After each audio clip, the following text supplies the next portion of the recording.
بسم اللہ الرحمن الرحیم۔ امام جعفر صادق علیہ السلام نے ارشاد فرمایا، سرکار دو عالم اکثر اپنی بیٹی جناب سیدہ فاطمہ الزہرا سلام اللہ علیہا کی بوسی لیا کرتے تھے۔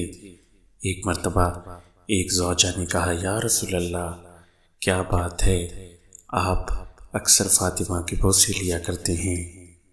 آپ صلی اللہ علیہ وآلہ وسلم نے ارشاد فرمایا، جب مجھے معراج کرائی گئی تو جبریل مجھے شجرہ طوبہ کے پاس لے گئے، وہاں سے میں نے ایک پھل توڑا اور تناول کیا، پس اللہ تعالیٰ نے اس پھل کے پانی کو میری کمر میں جاری کیا، اور جب میں واپس زمین پر آیا تو خدیجہ سلام اللہ علیہا سے قربت کی، اس کے نتیجے میں وہ حاملہ ہوئی اور فاطمہ سلام اللہ علیہا کی ولادت ہوئی۔ یہی وجہ ہے کہ میں جب بھی فاطمہ کا بوسہ لیتا ہوں تو مجھے شجرہ طوبہ کی خوشبو آتی ہے۔